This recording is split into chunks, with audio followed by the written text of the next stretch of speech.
Ladies and gentlemen, welcome back to the channel and welcome to our weekly Q&A stream, the last one of the 2024-25 campaign, because this time next week, well, the season will be over. Celtic will know if they have won the treble, they'll know if they've won the Scottish Cup, and all will be said and done when it comes to football this season. So it's a very interesting one tonight. We're going to try and cover a few different things that are popping up, of course, building towards that Scottish Cup final this Saturday. It's a big week for Celtic. We want to make more history. We want to win another treble. We want to go into next season with the spirits and the heads held high. So stay with me for the next half hour or so. We're going to talk about all of that and a few other things. It's good to see you. Nice to see some of the channel members piling in. Adam, Beam, Mackenzie, some others like Mark and Ronnie and Rannies. We have a few things to cover tonight, including that by headline that I've put in about Greg Taylor, because it looks as though he is leaving Celtic this summer. There's been much speculation as to whether or not he will sign a new contract, if he'll go. Has he basically confirmed that he's away? It's starting to look like that might be the case. So we're going to talk about that as well. I am done in. I am absolutely done in. I'm not going to lie to you, because this morning I had the honour and the privilege of playing at Celtic Park. I was on the pitch this morning playing with the likes of Scott Allen, Marvin Bartley, Effie Ambrose, managed by Chris Boyd, of all people. And you really get a different sense of how football works when you're playing on a football pitch the size of Celtic Park. My legs are absolutely killing me. So I'm trying to recover. There will be footage released soon of my generational stinker. So, but I just want to put a warning out there already for when the footage drops. I ended up playing up front today. I played 70 minutes of the 90. I was quite proud of myself, or roughly 70 minutes of the 90. I was quite proud of myself. And I missed so many sitters. I could have had a hat-trick at Celtic Park this afternoon if I knew how to finish my dinner. So I just want to prepare you for this footage drop, and I've also done a kind of wee behind-the-scenes video, and I will have that up at some point through the week, maybe tomorrow night. But I just want to say very quickly a massive thank you to the guys at William Hill, a massive thank you to the guys at the warm-up in particular. If you're not aware of the warm-up by now, I recommend you go and check it out. But a massive thank you to them for making it all happen. And I'm sure that you'll enjoy the content that comes out about it when it does land.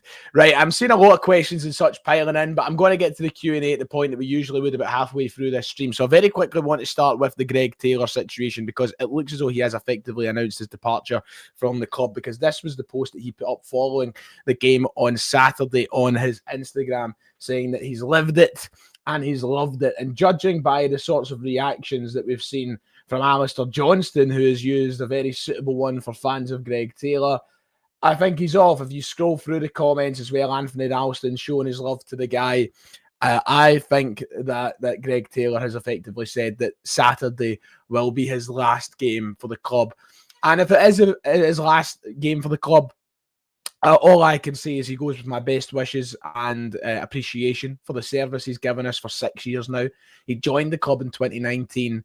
And I don't think a lot of people remember the difficult start that Greg Taylor had. He came in the summer where we signed Ball and Golly and a couple of other fullbacks who came in, and it took him a while to really get that regular football that I think a lot of people were clamouring out for. If I take you back to 2019 on this channel anyway, I remember sitting here curious as to why he wasn't starting. I thought he was going to be the replacement for Kieran Tierney, and we had to kind of wait for that. But he took that place, and he has seen off every single fullback, or sorry, I should say left back, who has came in to replace him.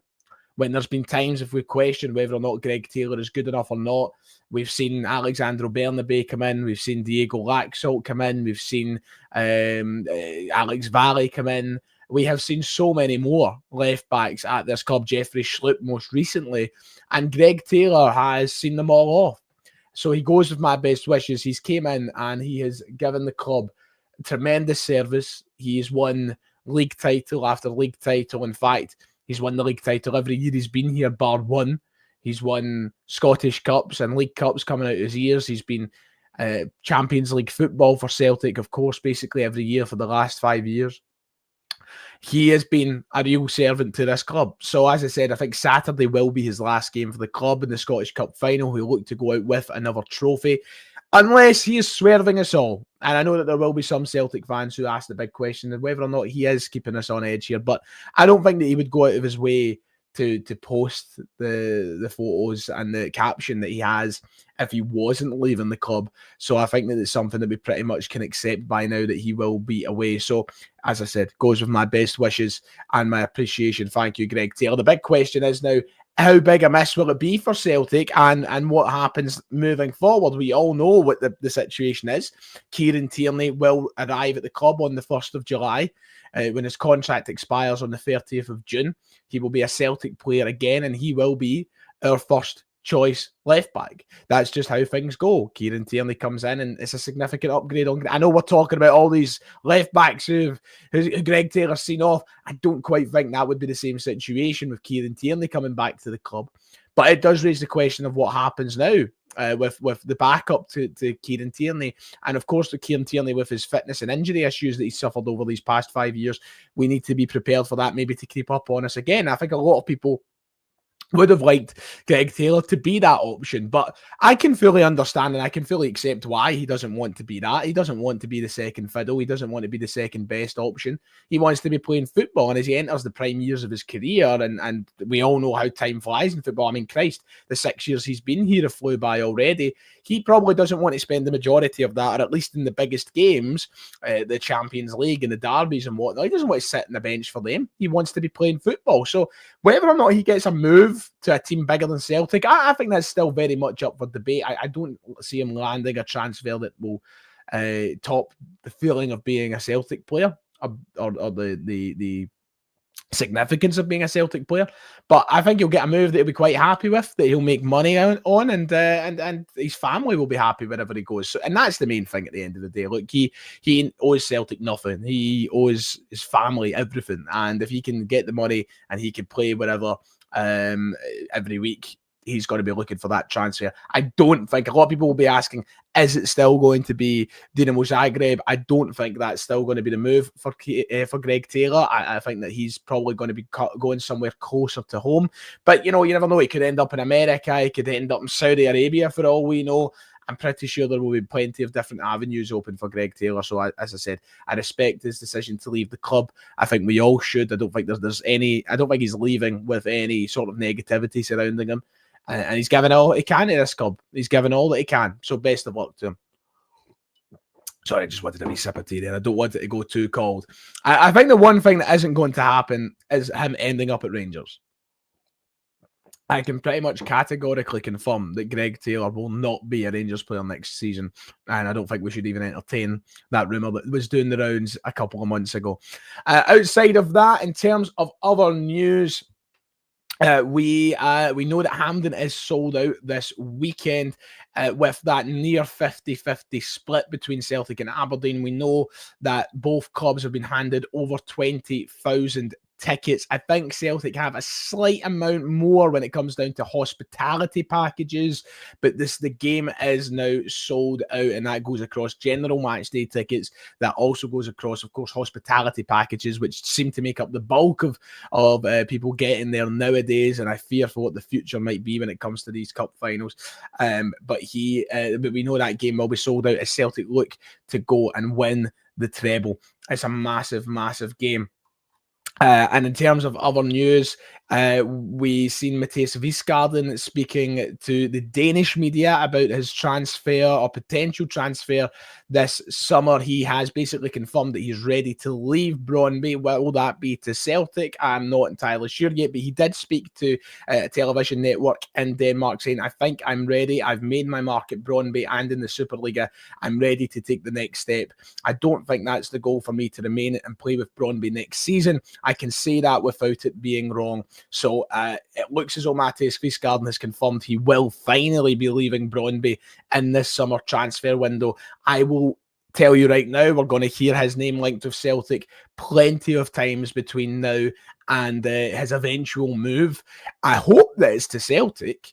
I really do. But it's one of those ones that if it's going to happen, I want it done a week or 2 weeks into the window. I don't think it's one that Celtic can afford to let drag on for a month or more. If he decides he wants to go elsewhere and he wants to be at another side, if he wants to go to Frankfurt in Germany, if he wants to go to somewhere in the Bundesliga, if he wants to go anywhere else, I hope that he makes that abundantly clear to Celtic, because there will be, let me tell you this right now, I can say this I'm very sure about this. Celtic will ask the question.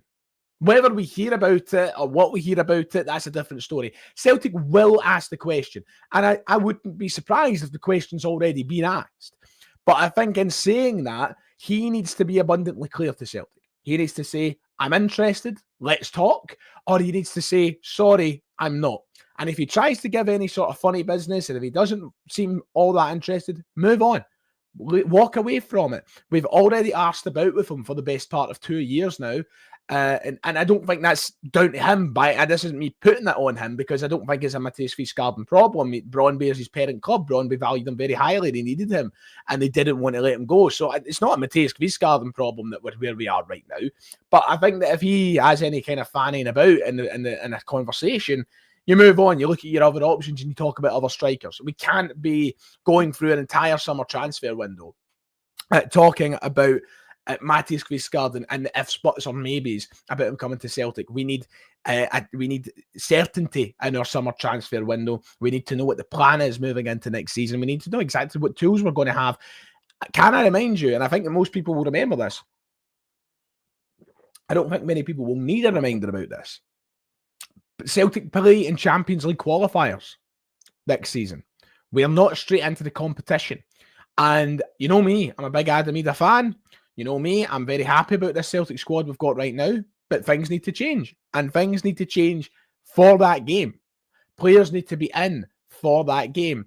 It shouldn't be about players making it in for deadline day. It should be about players being here for the Champions League qualifiers. So I don't want any fanning about. I don't want any ifs, buts, and maybes. I want certainties in the transfer negotiations, and that goes for whatever happens with Matthias Wiesgarden in this summer window.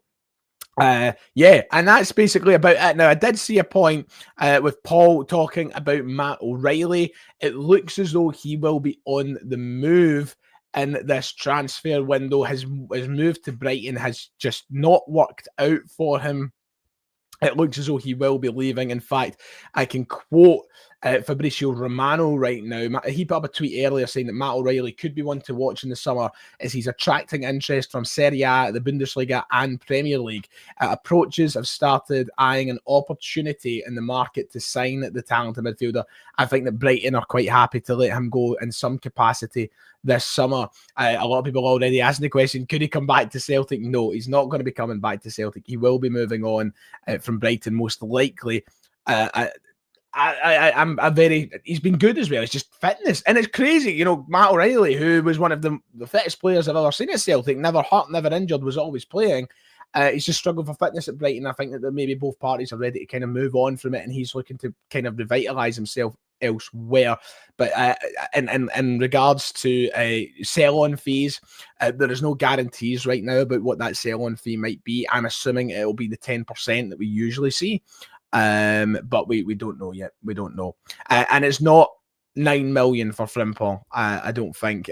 I'm pretty sure that it's around that 6 million mark, but I'm not going to confirm anything or say that I'm certain on anything until I see more certainties about the transfer fee that he's actually moving for.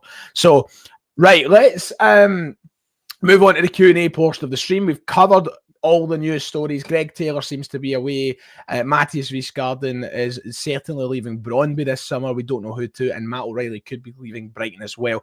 But I want your questions. I want your points. I want your talking points for the rest of tonight's stream. And we will start with Adam, who says, and I'm assuming this is about Matthias Wiesgarden, saying that he guarantees if he comes in, he'll flop just because he's been linked for that long. You can just see him being shit. And listen, that's the risk. And look, if we sign him, and I don't want to sit and talk about Matthias Wiesgarden for too much in this stream, because I've spoke about him a hell of a lot in the last 2 years, let alone the next 15 minutes.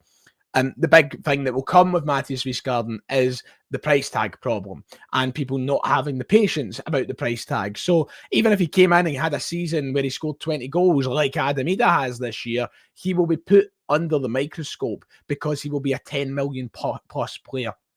So that's the big problem, I think, about trying to sign Matthias Wiesgarden this summer, but it's a bridge that will cross should we even come to it. Baldy Pricks certainly they won't back Rodgers this summer. They're never good at bringing in players when we have qualifiers. No doubt Beaton will end up being back. Well, I'm glad he's not here for being at centre-half in the qualifiers. I think it's a big test for the board. What I will say is this is a keen reminder to the fact that this is the first year we've had Champions League qualifiers with Michael Nicholson as CEO of the club. So we are certainly going to be getting run differently. It's also the first qualifier season with Paul Tisdale at the club and the other scouting recruitment changes we've made. So it's not the same as it was back in 2021 when Ange Postecoglou had arrived and Dom Mackay was here and we had a lot of different scouts at the club. It's a very different back room at Celtic right now. So it's going to be a wait and see process. Mark, will KT be the first successful defender signed under Brendan Rodgers? I mean, I'm trying to think of other defenders in my head who Brendan Rodgers has signed. And, I mean, yeah, he's still got a great record with defenders, has he?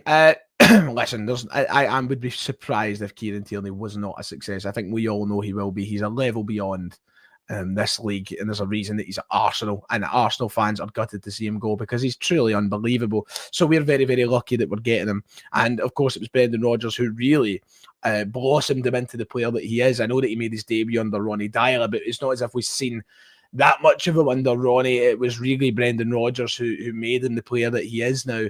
And yeah, he's probably he is the most influential manager of Kieran Tierney's career. I mean, we know that Mikel Arteta and Kieran Tierney haven't had the greatest of relationships at Arsenal. I think it might have been Unai Emery who was in charge when he brought Tierney to the club.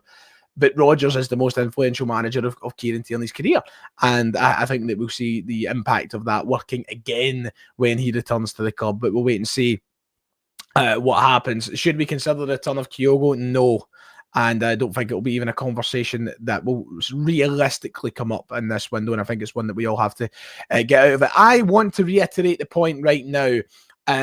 Europa League is a no-go for Celtic. It would be a drastic failure. It would be very annoying. And I know that people want a run in Europe and people want a chance of winning a competition. Celtic have as much chance of winning the Europa League as they have the Champions League, and that is near 0%. The Europa League is full of big teams nowadays. You look at this year's competition, and I know that United and Spurs are in a drastic state of affairs right now, but they're big teams. They're good teams. And you look at the likes of Frankfurt, who have been through the competition to the later stages. We're a few years away from being able to comfortably accept the Europa League. I think that the Champions League is such a huge factor of Celtic's success in the coming years. The financial implications are too big to turn down. The Europa League is a failure. It's as simple as that. And I do understand the desire that people have for that run in Europe that they're looking for. But you've got to understand that it would be a drastic failure. It would be. And I don't think that we should be egging the team on to Europa League competition this year. We'll leave Rangers to the Thursday nights. We want to stick on the Tuesday and Wednesdays. Ewan saying that James Forrest is truly one of a kind, no ego, no complaining, the mentality to keep going at the top level. No one will truly appreciate him till he's gone. And God bless you, James. Yep, couldn't put it better myself. I mean, we've all been critics of James Forrest over the years at one point or another. I've been one on this channel. But I mean, when all is said and done, I think that we'll all remember James Forrest as a loyal servant to the club and a pretty good servant to the club as well. And that was a fairy tale at the weekend, wasn't it? This is a good question from Typhoon McFlustery. What a name. Should there be some sort of fan park set up for next year's title win? I love how we're getting next year's title win mentioned already.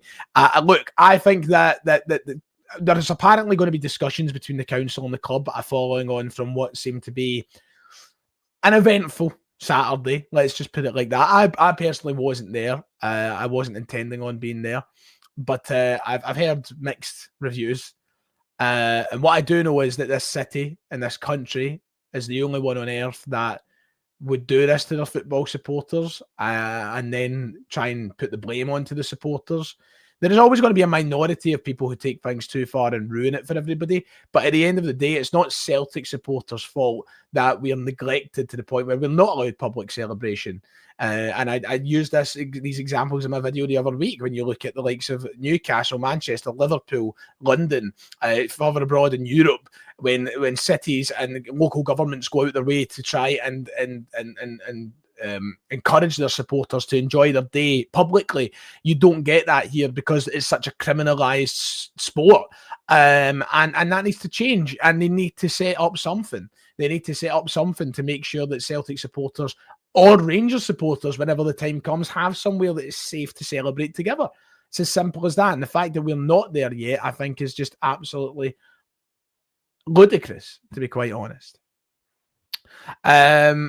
Let's see. I'm not saying that Ronnie Deila isn't important to Kieran Tierney, but Kieran Tierney's I'm saying that Tierney's most influential manager is Rodgers, and that's fact. Like, Deila is important, and maybe the most important manager of Tierney coming into this Celtic team. Would he have got that chance under Rodgers? Who's to say? I don't know.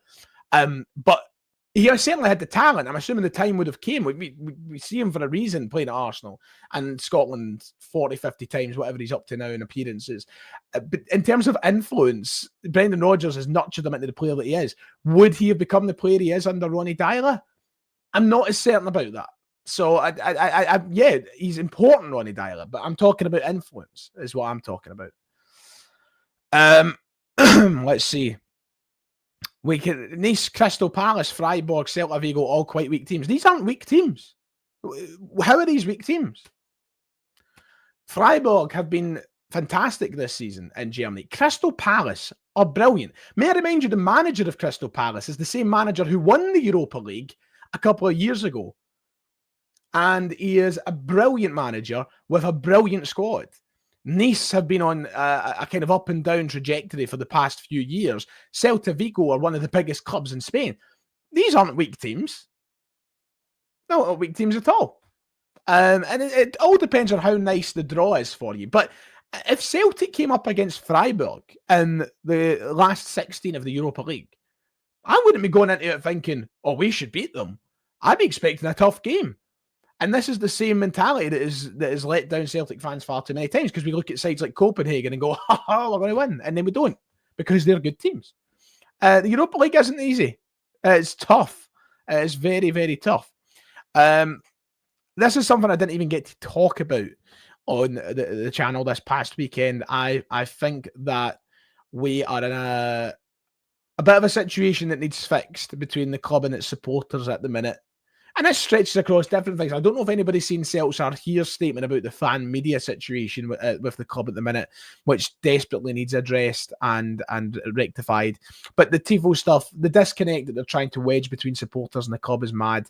I thought it was a pathetic attempt of something to welcome the club onto the park and we know that the Green Brigade could have done it better. I was really disappointed at the last couple of weeks, the way that the club have treated the planned tifos at Celtic Park. And I know that dialogue might be needed between the two to fix things, but it seems that one side is more eager for that dialogue, and it's certainly not the boardroom. So that's what I'm concerned about. I wasn't a huge fan of it. On that note, Mark, of course I would agree with you, but the club aren't going to do that, because they're so disconnected from us and they do not want the club to represent anything along those lines. We've seen what's happened with Gary Lineker at the BBC. Do you think the club want anything like that? No. Of course they don't. Ryan, who was Glasgow manager of at the time, and who did we win against? What are we talking about here, Ryan? Who was Glasgow manager of at the time, and who did we win against? I'm confused as to what you mean. Extremely worried about our Champions League qualification, been stung many times by teams we should be beating, especially so early in the season compared to the middle of the season for some we play. I would share the worry if we didn't have as good a run in Champions League this year. I'm full of confidence. I just want to make sure that we improve the team in time. And we can't be doing business late, and that's something that Brendan Rodgers really needs to drill into this boardroom. We will not be seeded as things stand. I'm not entirely sure how things are going to finish up.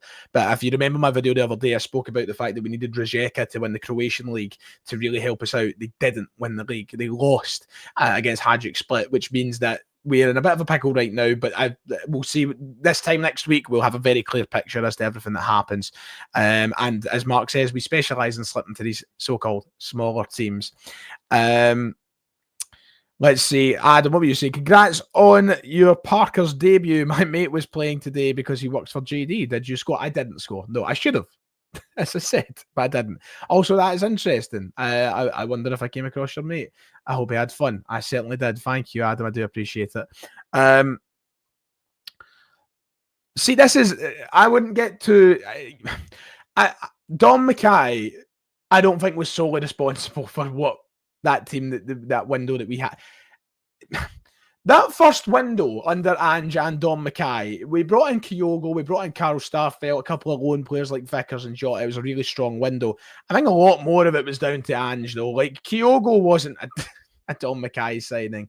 I don't know exactly. I can't say who deserves the credit for what signings.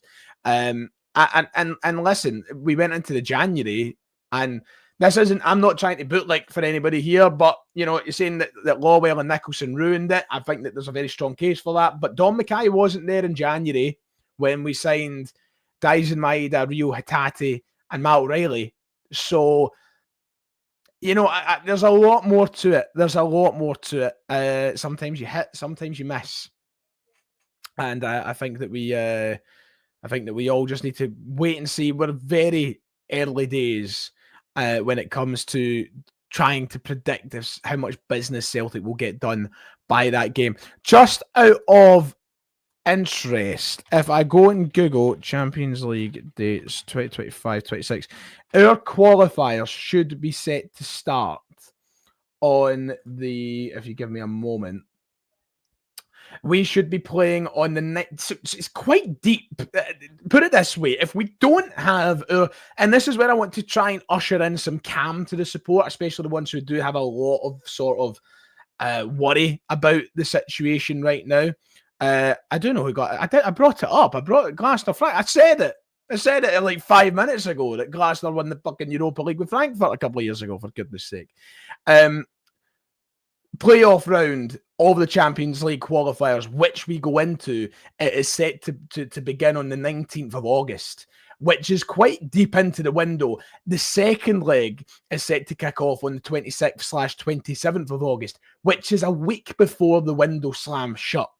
If we don't have our business done by then, we may as well fucking shut up shop, to be quite honest. So if I was to try and usher in any calm to the Celtic fans right now who are worried about the recruitment process heading into the Champions League qualifiers, it's not as early as what it used to be. We're not playing in the second qualifying round. We're not playing in the third qualifying round. We're playing in the playoff round, which is after our league season has started. So we've got a bit of time. And they are tough teams that we're set to come up against. But listen, I'm feeling confident. I'll just remind folk that we're on the track for a treble and we've done so well in Europe this year. Let's not be too scared. It all depends who comes in and who goes. I think that we've got to just wait and see what happens with all that before we take any sort of early presumptions about things that will happen. Do you think we'll ever see a Celtic documentary on Netflix? I kind of hope not. I think they're quite tin pot, really. I don't mind the Wrexham one because that's a bit of a story and whatever. And I guess Sunderland, I don't like them. I don't like the Man City. I don't like the ones Amazon did. I think it's a bit tin pot. I would rather a film was made about Celtic.